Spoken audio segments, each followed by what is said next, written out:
चव्हाण, रुपेश विठ्ठल चव्हाण, दुय्यम निरीक्षक, महाराष्ट्र राज्य भरारी पथक, राज्य उत्पादन शुल्क, Mumbai. Okay stand by. Sir काय सांगाल, मुंबई आणि जळगावच्या उत्पादन शुल्क पथकाने एक मोठी कारवाई केलेली जळगाव जिल्ह्यात, नेमकं काय कारवाईचं स्वरूप आहे?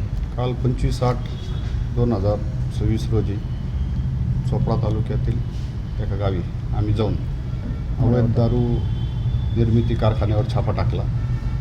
सदर छापा आयुक्त राजेश देशमुख साहेब यांच्या आदेशानुसार सहआयुक्त श्री प्रसाद सुर्वे यांच्या मार्गदर्शनाखाली उपाधीक्षक रवींद्र उगले, निरीक्षक थोरात साहेब, दुसरे निरीक्षक रियाज खान साहेब यांच्या मार्गदर्शनात आम्ही इथे मोमीन साहेब निरीक्षक चोपडा यांच्यासमोर जाऊन तिथं देशी दारू कारखान्यावर, अवैध निर्मिती कारखान्यावर छापा टाकला.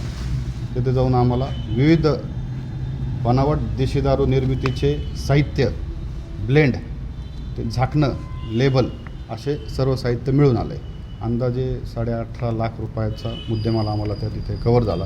सर्व साहित्य व सर्व हे डुप्लिकेट असून तेथे सदर माल सील करण्याकरिता बॉटलिंग, सीलिंग मशीनसुद्धा आम्हाला तिथे मिळून आलेली. सर, आरोपी फरार झाला आहे की त्याला अटक केली? आरोपी फरार आहेत. त्याबाबतचा तपास पुढील चालू आहे.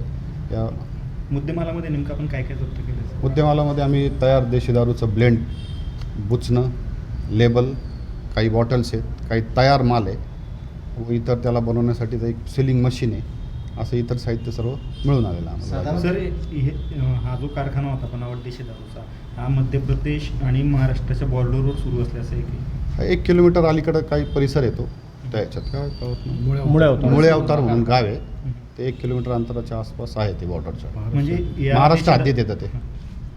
हे जे बनावट दारू आहे म्हणजे ही मध्य प्रदेश आणि महाराष्ट्र दोन्ही ठिकाणी डिस्ट्रीब्यूट होत होती ना? हे महाराष्ट्र निर्मित आहे. त्याच्यावर जे लेबल आहेत किंवा विक्रीसाठी महाराष्ट्र राज्य निर्मिती आणि विक्रीसाठी महाराष्ट्र राज्यात असेच त्याच्यावर स्टिकर आहेत. तर तिकडं म्हणजे MP मध्ये जातं का नाही याबाबत आम्हाला काही पूर्ण खात्री नाही, पण महाराष्ट्रात त्याचे काही सेल होतो आहे. सर, आता कशा प्रकारचा गुन्हा दाखल करण्यात येणार आहे? आपण मुंबई दारूबंदी कायद्याअंतर्गत त्यांच्यावर गुन्हा दाखल करतो आहे आणि त्याबाबत आता आणखी काय काय लोक सिद्ध होतात याचा तपास चाललेला आहे. माझ्यासोबत उदय शिंदे साहेब, दुय्यम निरीक्षक, नवनाथ बोडके साहेब आणि फिर्यादी विकास गायकवाड, ढवळे, सोनवणे, परत नागरे आणि भगत आणि आरती धोंगडे म्हणून आमच्या महिला जवान आहेत. एवढासा स्टाफ बरोबर आहे. आता प्रथमदर्शनी तर 2 आरोपी आम्हाला दिसून येत आहेत, पण आणखी कोण कोण याबाबत आम्ही तुम्हाला खुलासा करू. थोडासा तपास चालू आहे. तपासाअंतर्गत थोडंसं आत्ता थोडंसं एक्सपोज केलं तर काय ते पळून जाऊ शकतात किंवा किती मुद्देमाल आहे तो? 18.5 लाख रुपयाच्या आसपासचा मुद्देमाल आहे.